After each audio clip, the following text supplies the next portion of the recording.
Hey, it's Cunnington, and welcome to this video about niche sites. I'm from Niche Site Project, and you're watching this because you're probably interested in starting an Amazon affiliate niche site, and I'm going to tell you about the 4 main phases to get that done. All right, so before we get to the 4 phases, I do want to tell you about 3 examples of people who are doing really well with Amazon affiliate sites. So the first one is Dave Fox, and he's a musician out of Canada. And he built a couple sites a few years ago, and they didn't really take off. He maybe got a little traffic, but didn't really connect the dots on hitting it big. Well, in the last few months here in 2016, he's been making about $5,000 a month, which is huge for him. It basically replaced his full-time income there. So next person, number 2, is Josh Shogren, and he's a college student. Right now he is 20 years old. He's a sophomore in I think East Washington or West Washington University. And basically he got started building sites when he was, a teenager, 15 years old or so, and he was able to keep iterating on the process. And when I first met him, he was 19. He created a niche site from scratch and basically made about $16,000 in that year, close to 17 actually, in that year that I met him. And most recently he's actually created a site, he sold it for about $35,000, and he's just 20 years old. Crazy. I couldn't imagine doing that when I was, a sophomore in college. Third example, before we get to it, is Rob Atkinson. He was in corporate accounting, good friend of mine now. We're actually in a mastermind group together. And he built a couple sites that were doing okay. They made some extra money for him, but he really didn't hit it big. And he was sort of going through some transitions in his life, and basically his sites that were doing okay were hit with a Google penalty, which was devastating to say the least. His income went from several thousand a month to 0. And the thing is, the transitions I was talking about were related to him becoming like a full-time digital nomad. He actually got married, moved to Thailand with his wife, and he kind of had to make it work. So he got back on the horse. I actually worked with him some to help him implement some systems. Essentially, we put together some templates and processes that he could sort of recreate these sites over and over again. And currently he's making 15+ thousand per month. It may actually be closer to 20 at this point since he's approaching the retail season with his sites. So the point is, this kind of stuff is real, right? So there are actual people making money on Amazon affiliate sites. Now, the best part of this is they don't necessarily have any background in web design. Maybe they're not a natural marketer or anything like that. They're not search engine wizards or experts in their particular niche topic. So it's very interesting how people from different walks of life, different ages, are able to put this all together. The thing is, they're basically just regular people who put the time in, and they stop trading time for money, which is kind of what we all want to do. Get some coffee here. And the thing is, you'll run across some of these sort of get-rich-quick schemes, and this is not one of them. This is actually sort of a long-term process. So if you're looking for something quick or you need some money to pay rent, probably should go, maybe get a job, go dig a ditch, go do something like that. But if you're looking for, a long-term asset and sort of a change to your lifestyle, then you're probably going to be interested in the 4 steps that we're going to get to in a minute. Now, I just want to point out, this isn't necessarily easy, and it is a long-term process. It's actually kind of like a marathon where almost anyone can actually run a marathon or participate in one. It's all about actually doing the training, following the schedule, and doing the work that you say that you're going to do. So it's actually kind of close to passive income. It's just a little different in that all the work's sort of front loaded. So once you have everything set up, you may only spend 1 to 2 hours per week on average to keep a site sort of up to speed and make sure, you got your updates done as far as plugins, and say WordPress comes out with a new version or something like that. So anyway, basically, I'm going to get into the 4 steps. Now, before I get into that, I know a few people, before we even get started, like this is totally focused on Amazon affiliate sites. And I know a few people may be thinking about, AdSense, or maybe there's some ClickBank products that you're interested in, or just, there's dozens of other affiliate programs out there, but this is only focused on the Amazon affiliate program. Now, you can sprinkle in some of the others once your site is established, you have traffic and that sort of thing, but off the bat, we're just looking at Amazon, and there's a few reasons. I won't go too deep, but Amazon sells a ton of products, and they're able to just convert and upsell, and Amazon Prime is huge.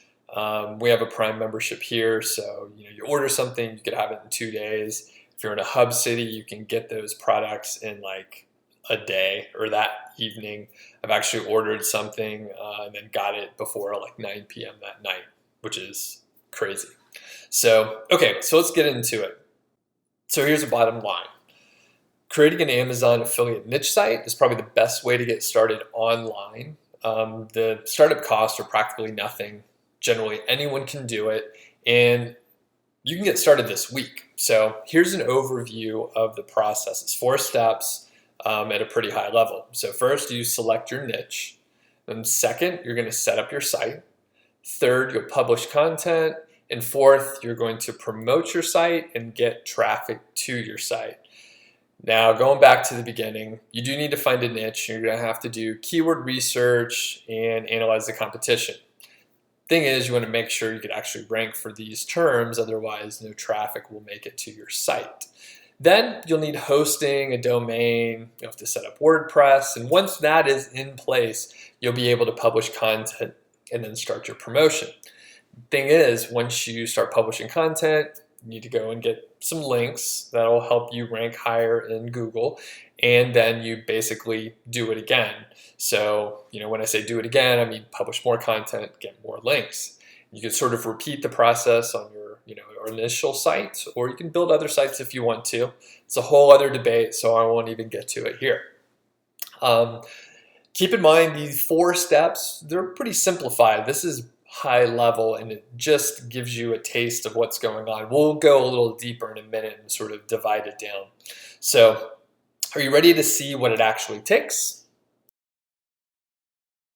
I broke the 4 steps down a little bit further, and basically I've taken these steps and turned them into a little bit more of like subtasks. And these are still sort of phases, but it sort of comes from my project management background. I'm a project management professional, and a lot of that I sort of internalized, where there's these big, huge, complex projects that take a very long time to execute and finish, and in order to be able to do it, you have to break it down into sort of day-by-day steps, and that's what I've done, sort of. I've only broken it down into a few more steps, but we'll go a little deeper right now. So you do select your niche or your market, and then you're going to build out the website. After that, you'll need to come up with a content plan and then build out the backlinks. Now, outreach and promotion is a little bit deeper. As far as building the backlinks, it's more networking and that sort of thing. And then you're going to grow the site. The growth of the site could be, adding more content. It could be improving existing content, and it could be, adding more, products, or just expanding the site in general. Okay, now step 1 is selecting your niche, and this is really kind of the most important phase of the process. Well, really every part of the phase is really important, but this first one is sort of, it sets the stage for the whole site. And the thing is, you want to pick a niche that targets a group of willing buyers. So I like to say you need to intercept a customer on the way to make a purchase on Amazon. That's sort of my guiding compass through this whole thing. When people visit your website, they'll be buying something no matter what. Like that's the goal. So you just need to help them make a decision on what they want to buy. You need to determine 3 things to confidently create a niche site monetized with Amazon. So are there products available on Amazon for the niche? Is the niche big enough? And is the competition level acceptable? So I think if you just think about those a little bit deeper, you'll understand that each piece is critical when you select your niche. And the first one's easy. You can just head over to Amazon and check out the products that they have. You can search for things in that particular niche. Easy enough to see. The second is a little more involved, and you'll need to determine if the niche is big enough. And this is all around sort of keyword research and finding out how many times a particular term is searched for. You can use different tools like the keyword planner, although the amount of information you can get from the keyword planner is sort of in churn right now. There's other tools like the keyword finder, Longtail Pro, and there's dozens of others. What you do need to look for are a certain number of searches. So I like to look at, I'm going to give a wide range here because we're encompassing a whole lot of information, but the number of searches somewhere between 500 and 10,000. I really don't like to go over 10,000 because it becomes overly competitive. It takes a pretty long time to rank for those, and those are long-term goals, but you could look at those. You do want to also look for other niche sites in the top 25 results in Google.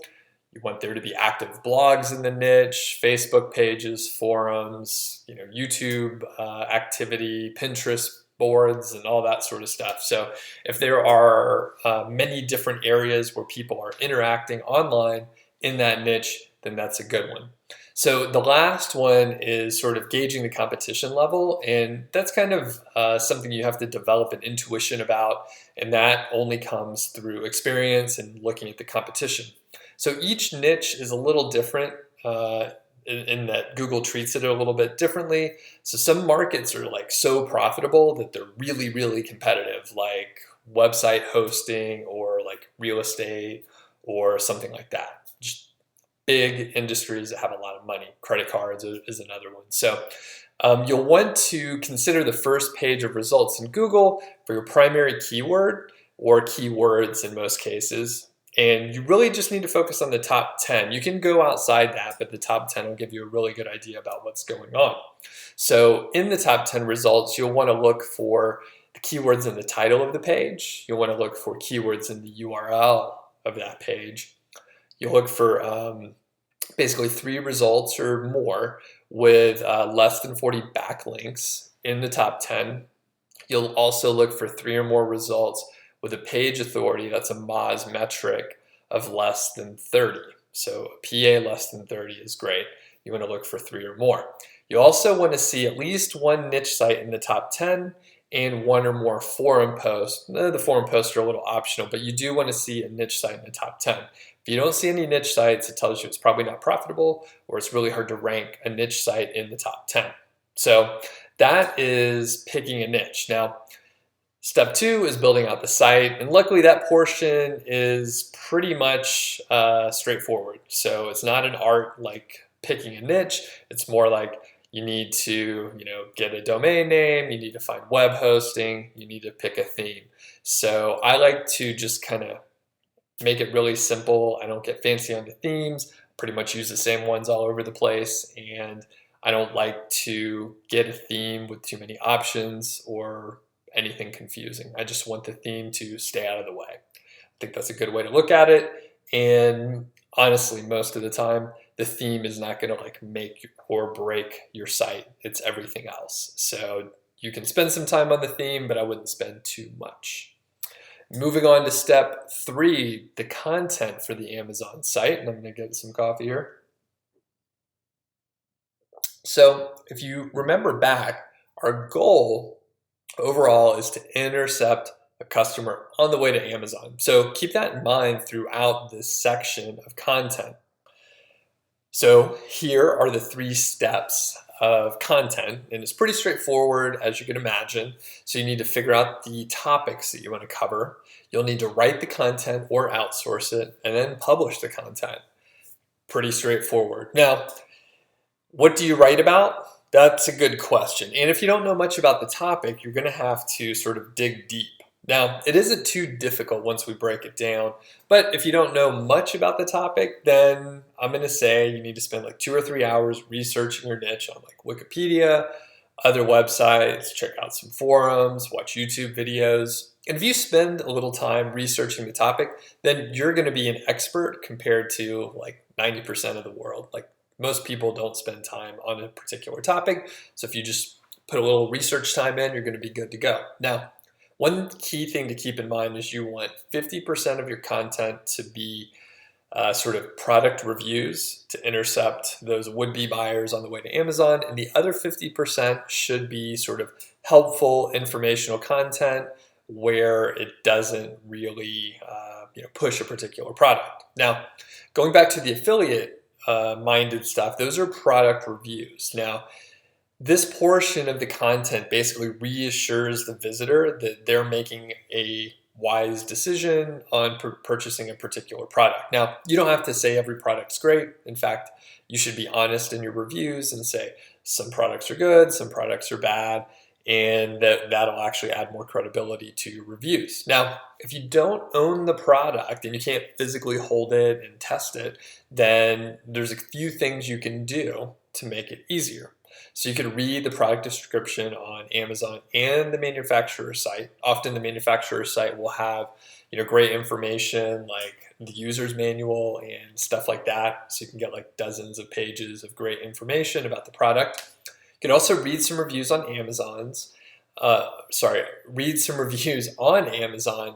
And I like to check out, a wide range of the reviews. So some 5 stars, some 1 stars, some in the middle. You don't want to just focus on all positive stuff. You want to actually make some good points. And it turns out it'll give you more to write about. So other areas to do research would be like forum posts, and that's a great place to see where people ask questions. You can get the actual phrasing that they use for questions, which is a great way to help build out your site. I like to put those sort of like as a subheading, like an H3 tag or something. And using those strategies, you'll basically be able to get the tech specs for all the product details. You'll have real owners providing their feedback, and basically you'll be able to see what people thought of the product, which is exactly what you want to do. Now, like I said, the other 50% of the content should be general topics in the niche. And it's super easy to find popular topics. So you could just go to blogs in the niche, see what they're publishing, go to something like BuzzFeed, and you can search for different topics there. You should get plenty of ideas, and you'll be able to just put together informational and helpful content in the niche that people would find interesting. So that is it for the content area. Now the link building is the next step, and I think we're on 3 or 4. When I added different steps, I kind of lost track there. But basically, if you can understand how to execute the link building step, you're going to be so far ahead of most of your competitors that you're going to do fine. So there's a lot of noise out there about link building, and there's a lot of sort of internet age snake oil salesmen that'll promise you they'll rank you #1 in 24 hours, and then they'll disappear. The approach that I outline, there's no shortcuts. So this actually takes a lot of time. You're gonna have to put work in, and it's actually a good thing because it's a barrier to entry. So not everyone's gonna be able to put in the time. So that means if you can and you put in the effort, then you should be able to do a pretty damn good job here. So you can outsource the link building, but it's really important to understand the process firsthand. You can't really outsource anything effectively unless you really understand the process and how to do it yourself. So a very basic link building campaign in sort of the first 2 steps that you're going to want to do. That'll be blog commenting and social profiles. So let's get into the blog commenting first. Now, after I publish like 1 or 2 articles, like that's it, just 1 or 2 articles, then it's time to start blog commenting. So these are genuine, real comments. Oh, sounds like food's ready. Those are generally real comments on real blogs, and they're related to the topic and the niche. So the target blogs are highly relevant, and that's really important. These aren't spammy, like automated links or anything. We don't want any of those. So I want to point out, probably a few people are thinking, hey, blog comments are no follow. And that's cool. That's fine with me. It's actually really normal for a website to have a healthy percentage of no follow links. And the other thing is, it's normal for bloggers to go comment, participate on other people's blogs. So it turns out it's a really natural thing to do. And there's nothing wrong with having no follow links. It actually will come into play later, and it's really important to have these relationships here. So what I like to do is make 5 to 10 blog comments every day for like a month. Not all the blog comments are going to be approved, so you do need to make a lot of these comments. Once you get into the swing of it, 5 to 10 should only take you like 15 minutes per day, which is not much. The thing is, if you do it for 30 days, well, that's a lot of links. And once you get that in place, you don't have to do them again. I mean, you can keep going with it, but you don't have to. So after you have a bunch of blog comments out there, you're going to create some social profiles. And these are like Facebook and Pinterest and Twitter. There's a bunch of other social networks that you can hop on to. Now, it doesn't mean you have to be active in those networks. I'm actually not a big social person myself, or social media person myself, but if you just create the account, create the profile, and then add your backlink to the profile, that'll be some nice positive. Another no follow link, but it does sort of help you network within the niche. That's really important. It's good coffee. All right, so next is outreach and promotion, and I don't remember which step that we're on here, but whenever you do publish new content, you should let your followers know, right? So on social media, you could share it. Maybe you could ping a couple people directly on Twitter. Basically, you can drive early traffic to your site that way.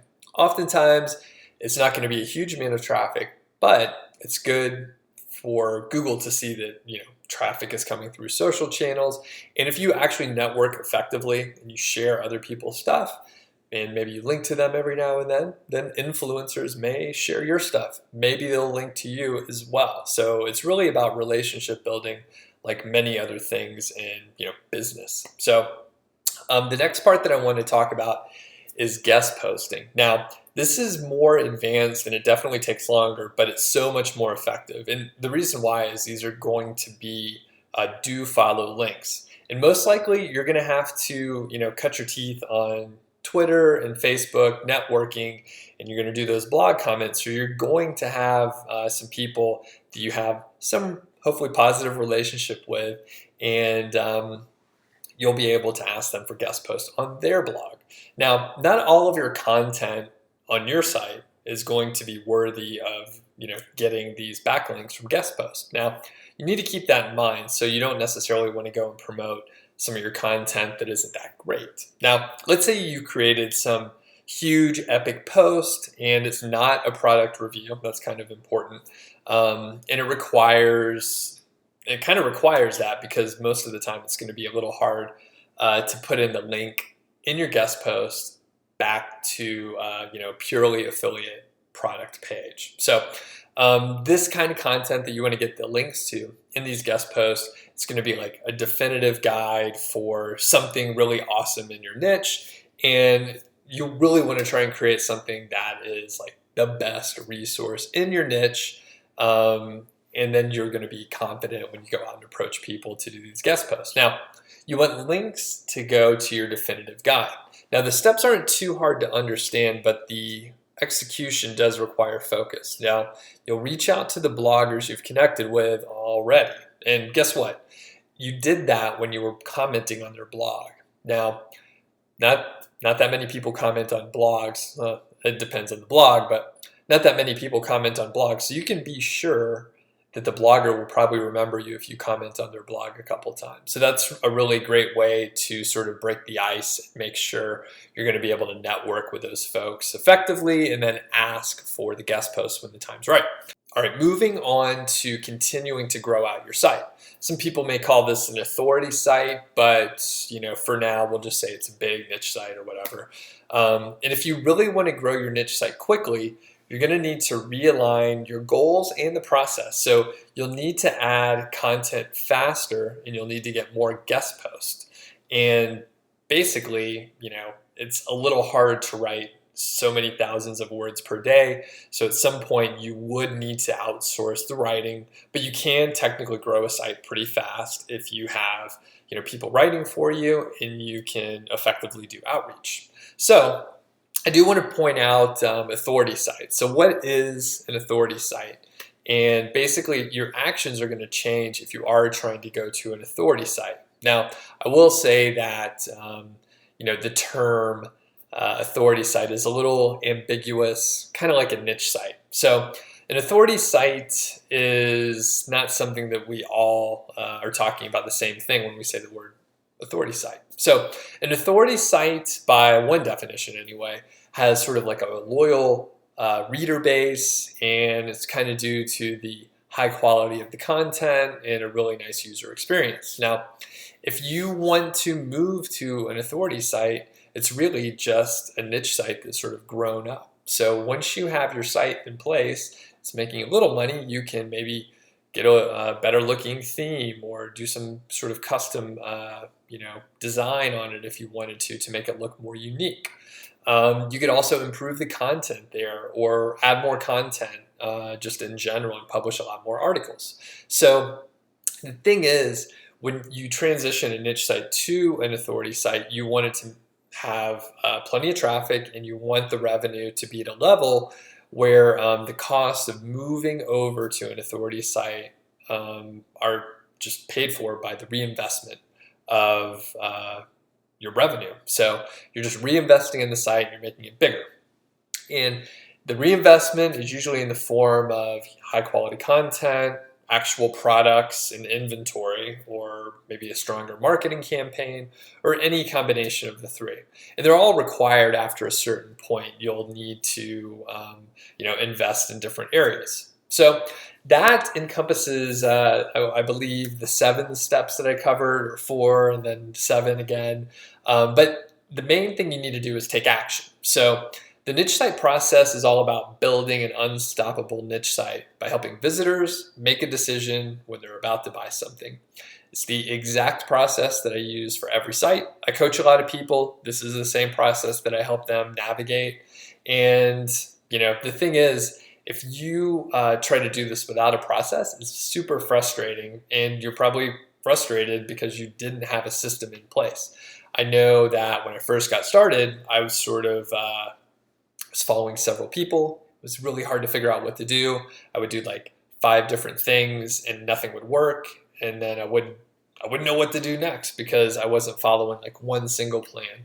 Turns out there are a lot of different plans you can follow, but it's really important just to pick one, right? So I know there are other ways to do things. The niche site process is not the only way, but it's important that you pick one and then do that one. So we'll just do a quick overview. So you do need to think about your keyword research and niche selection. You need to analyze the competition. You need to publish content. You need to get backlinks. And you need to go out there and promote the site and network within your niche. So basically, that's it in a nutshell. And if you want to get more information, you can go to my site, Niche Site Project. I actually have examples, like a lot of examples for successful Amazon affiliate sites. I also have roughly 15,000 keywords you can get from those example sites for free. All you have to do is sign up, and it's pretty easy to figure out how to do that. And you can just get those 15,000 keywords, and you'll be able to see what other sites are ranking for, and you'll be able to sort of backtrack and reverse engineer what they're doing. So anyway, if you enjoyed this, I surely hope you'll check out Niche Site Project. Thanks.